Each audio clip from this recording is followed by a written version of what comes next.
Morning students. बच्चों, आज हम देखने वाले हैं एक्सरसाइज नंबर 3.1 का क्वेश्चन नंबर 4, जिसमें कि बोल रहा है which of the following pairs of linear equation are consistent oblique inconsistent if consistent both the solution graphically. ये हमसे बोल रहा है कि जो लीनियर इक्वेशन के हमें पेयर दिए गए हैं वो कंसिस्टेंट है कि इनकंसिस्टेंट है। सबसे पहले आप ये पता लगाइए, अगर वो कंसिस्टेंट है तो ग्राफ पे उनको प्लॉट करके उनका सॉल्यूशन फाइंड कीजिए। बच्चों, अभी हमें ध्यान रखना है कि कंसिस्टेंट और इनकंसिस्टेंट जो होती हैं लीनियर इक्वेशन, वो कौन सी होती हैं। जिन लीनियर इक्वेशन का आप सॉल्यूशन फाइंड कर सकते हो उनको हम बोलते हैं कंसिस्टेंट, और जिनका हम सॉल्यूशन फाइंड नहीं कर सकते उनको बोलते हैं हम इनकंसिस्टेंट।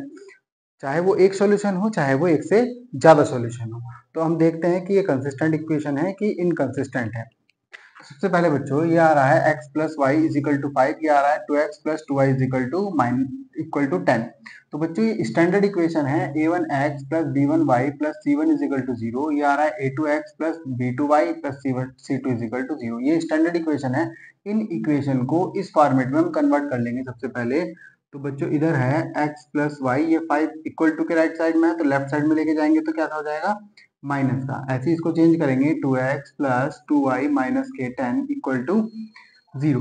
अब यहाँ पे देखो x का कोएफिशिएंट कितना है, वो a1 होगा, और कितना है यहाँ पे 1, तो a1 इज इक्वल टू 1। इसी तरीके से b1 फाइंड कर लेंगे, b1 भी हो जाएगा 1, और c1 कितना हो जाएगा, माइनस का 5। इसी तरीके से आप a2 निकाल लो, a2 कितना है 2, b2 कितना है 2, और c2 कितना है माइनस का 10। अब इनके रेशियो कंपेयर कर लेंगे, तो a1 upon a2 is equal to कितना आया, 1/2।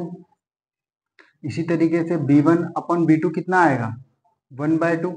और इसी तरीके से c1 अपॉन c2 पे आप नोट करोगे तो माइनस के 5 अपॉन माइनस के 10, माइनस से माइनस कट जाएगा, 5 1 जा 5, 5 2 जा 10।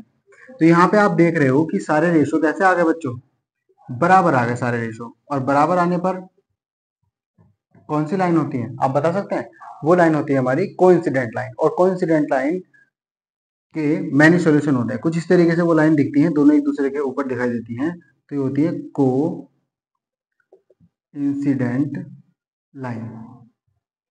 और मैं आपकी जानकारी के लिए बता दूं, इसके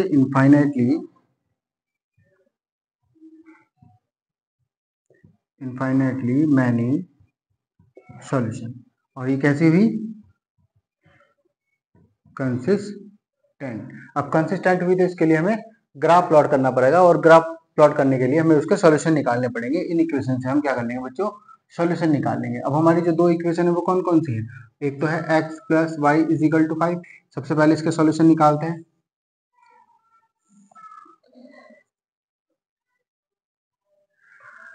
देखो, अगर आप x की वैल्यू यहाँ पे 4 लेते हो तो y की वैल्यू कितनी आ जाएगी, यहाँ पे 4 रखोगे तो 4 इधर जाएगा राइट साइड में, 5 माइनस 4, तो y की वैल्यू कितनी आ जाएगी 1। अगर यहाँ पे आप x की वैल्यू 2 लेते हो तो y की वैल्यू 3 आ जाएगी। अगर 3x की वैल्यू लेते हो तो y की वैल्यू 2 आ जाएगी। इस तरीके से हम इस इक्वेशन के सॉल्यूशन निकाल लेंगे। नेक्स्ट इक्वेशन है हमारी 2x plus 2y equal to 10। अब इसके भी सॉल्यूशन निकाल लेंगे बच्चों। इसके भी सॉल्यूशन नोट करो आप, ये x, ये y, यहाँ पे अगर 4 रखोगे तो यहाँ पे 1 आएगा। देखो, यहाँ पे आपने x इक्वल टू 4 रखा, तो 4 टू जा 8, और 8 को लिख के गए राइट साइड में, 10 माइनस 8, 10 माइनस 8 करेंगे तो कितना आएगा बच्चों 2, और 2 से 2 को डिवाइड करेंगे तो आएगा 1, तो y इक्वल टू कितना आ गया 1। इसी तरीके से यहाँ पे 2 रखेंगे तो यहाँ पे 3 आएगा, और यहाँ पे 3 रखेंगे तो यहाँ पे 2 आएगा। तो बच्चों, इस तरीके से इन इक्वेशन के ये हमने क्या निकाल दिए, सॉल्यूशन निकाल दिए बच्चों, जिससे कि हम ग्राफ पे उसको प्लॉट कर सकें। अब आप यहाँ पे देख रहे हो बच्चों, ये जो हम ग्राफ मैंने लगाया है, क्योंकि यहाँ पर आपको फिर सही से नहीं दिखाई दे रहा, इसलिए मैंने यहाँ पे ग्राफ प्लॉट कर दिया। अब यहाँ पे जो आपके सॉल्यूशन निकल रहे हैं वो क्या निकल रहा है बच्चों, ये हमें दिख रहा है कि एक लाइन दूसरी लाइन के ऊपर है, और यहाँ से भी हमने क्या पता किया था, ये कोइंसिडेंट लाइन है। जो एक लाइन ही दूसरी लाइन के ऊपर होती है तो उनको बोलते हैं हम कोइंसिडेंट लाइन। और कोइंसिडेंट लाइन के मैनी सॉल्यूशन होते हैं बच्चों, बहुत सारे सॉल्यूशन हम निकाल सकते हैं। जैसा कि आप एक देख रहे हो 4 1 2 3 और 3 2, इस तरीके से इनफाइनाइटली मैनी सॉल्यूशन उनके निकाल सकते हैं। अब देखते हैं बच्चों हम नेक्स्ट क्वेश्चन, जिसमें बोल रहा है x minus y is equal to 8, 3x minus 3y is equal to 16। इसको भी पहले स्टैंडर्ड फॉर्म में कन्वर्ट करते हैं। x माइनस वाई माइनस का 8 इज इक्वल टू 0, यहाँ पे आएगा 3x minus 3y minus 16 is equal to 0। अब यहाँ से हम रेशो निकाल लेंगे, पहले a1 निकालेंगे, तो a1 की वैल्यू कितनी आ गई 1, b1 की वैल्यू कितनी आएगी, y का कोएफिशिएंट कितना है माइनस का 1, और c1 की वैल्यू कितनी आ गई माइनस का 8। इस तरीके से A2 कितना आया बच्चों 3, B2 की वैल्यू आई कितनी माइनस का 3 और C2 की वैल्यू आई माइनस का 16। अब इनके रेशियो को कंपेयर कर लेंगे। यहाँ पे लिखो A1 upon A2 is equal to A1 की वैल्यू कितनी है 1 और A2 की वैल्यू कितनी है 3। फिर B1 अपॉन B1 की वैल्यू कितनी है -1 और B2 की वैल्यू कितनी है माइनस का 3। इसी तरीके से C1 अपॉन C1 की वैल्यू कितनी है माइनस का 8 और C2 की वैल्यू कितनी है माइनस का 16। माइनस से माइनस कट जाएगा 8 1 जाए 8 2 जा 16। यहाँ भी माइनस से माइनस कट जाएगा। यहाँ पे आ गया बच्चों A1 upon A2 equal to B1 upon B2 but not equal to C1 upon C2। A1 upon A2 का रेशियो भी 1/3 आ रहा है, B1 अपॉन B2 का रेशियो भी 1/3 आ रहा है, लेकिन C1 और C2 का रेशियो 1/3 नहीं आ रहा, उसका रेशियो क्या आ रहा है 1/2। तो यहाँ से आपने नोट किया कि A1 upon A2 equal to है B1 अपॉन B2 के, लेकिन C1 अपॉन C2 के इक्वल टू नहीं है। तो ये कैसी लाइन हुई बच्चों, ये हो गई हमारी पैरेलल लाइन।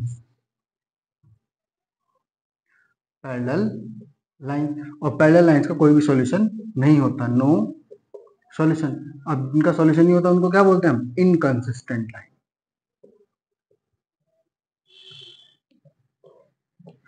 इसके नेक्स्ट पार्ट देखते हैं बच्चों, थर्ड पार्ट और फोर्थ पार्ट देखते हैं। पहले थर्ड पार्ट देखते हैं।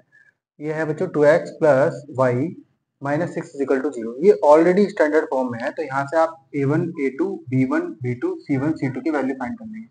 तो A1 की वैल्यू कितनी आ रही है बच्चों यहाँ पे 2, B1 की वैल्यू कितनी दिख रही है, y का कोएफिशिएंट कितना है कुछ नहीं है तो 1 है।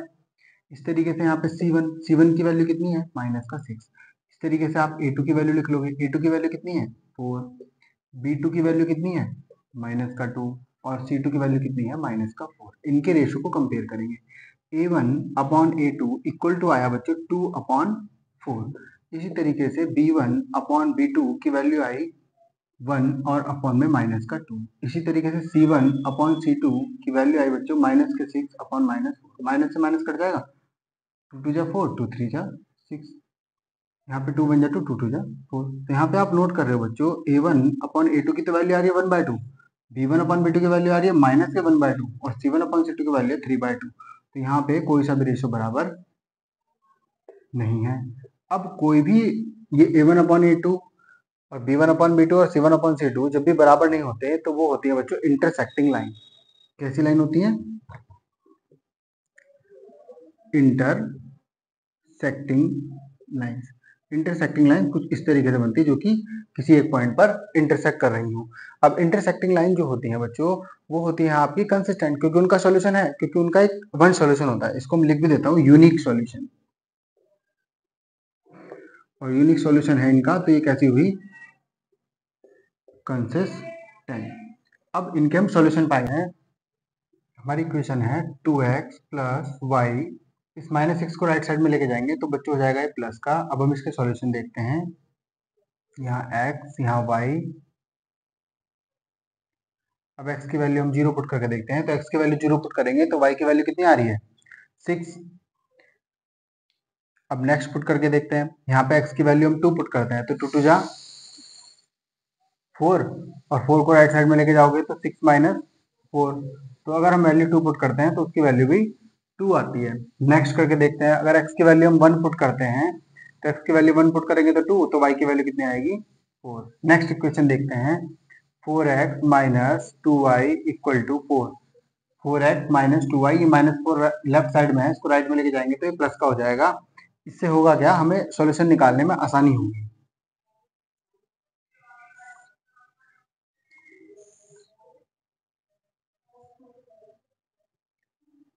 पहली वैल्यू इसमें 0 पुट करके देखते हैं बच्चों, y की वैल्यू 0 पुट करते हैं, y की वैल्यू 0 पुट करेंगे तो ये पूरा 0 हो जाएगा, तो x की वैल्यू कितनी आ रही है तब 1 आ रही है। और अगर हम 2 पुट करते हैं तो 4 2 जा 8 और राइट साइड में लेके जाएंगे 8, तो ये हो जाएगा माइनस का 8, तो बचेगा माइनस का 4, माइनस से माइनस कट जाएगा और 2 से 4 को डिवाइड करेंगे तो 2 आएगा। अगर हम 2 पुट करेंगे यहाँ पे तो यहाँ पे भी कितना आ रहा है 2 आ रहा है। अब नेक्स्ट देखो, अगर हम x की वैल्यू यहाँ पे 3 पुट करते हैं तो 4 3 जा, देखो यहाँ पे 3 पुट करते हैं तो 4 3 जा कितना हो जाएगा 12, राइट साइड में जाएगा तो माइनस के 12, तो माइनस का 8 बचेगा, माइनस से माइनस कट जाएगा तो आएगा 4। अब इन वैल्यूज को हम ग्राफ पे प्लॉट करते हैं और ये ग्राफ कुछ इस तरीके से होगा जो मैंने इधर लगाया है। अब ये आपकी आ गई इंटरसेक्टिंग लाइन, आपको दिख रहा है जहां पे ये कट कर रही है तो वहां पे एक ही सॉल्यूशन है, वो आ रहा है बच्चों 2 2 पर। हमें इन उससे भी देख सकते हैं वैल्यू से, यहाँ पे भी 2 2 आ रहा है और यहाँ पे भी 2 2 आ रहा है। इसका मतलब जो 2 2 है वो इन लीनियर इक्वेशन का सॉल्यूशन है।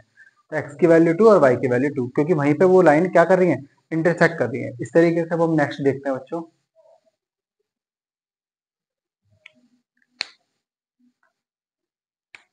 नेक्स्ट है आपका 2x minus 2y minus 2 is equal to 0। तो यहाँ पर a1 की वैल्यू आएगी बच्चों 2, b1 की वैल्यू आएगी -2 और c1 की वैल्यू आएगी -2।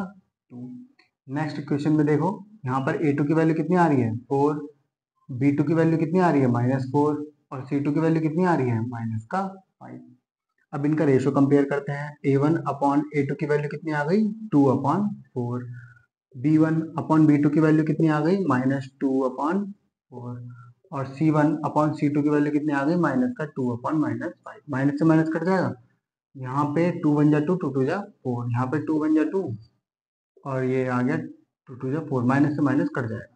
अब यहाँ पे देखो a1 अपॉन a2 की वैल्यू कितनी आ रही है 1/2, b1 अपॉन b2 की वैल्यू कितनी आ रही है 1/2 और c1 अपॉन c2 की वैल्यू कितनी आ रही है 2/5। तो बच्चों a1 अपॉन a2 बराबर है b1 अपॉन b2 के, लेकिन c1 अपॉन c2 बराबर नहीं है। जब a1 अपॉन a2 बराबर हो b1 अपॉन b2 के और c1 c2 बराबर ना हो, तो ऐसे केस में बच्चों वो होती है हमारी पैरेलल लाइन। कैसी लाइन होती है बच्चों, पैरेलल लाइन। और पैरेलल लाइन कैसी होती है, इनकंसिस्टेंट, क्योंकि उनका हम कोई भी सॉल्यूशन नहीं निकाल सकते। तो इसका क्या होता है, नो सॉल्यूशन, कोई भी सॉल्यूशन नहीं निकाल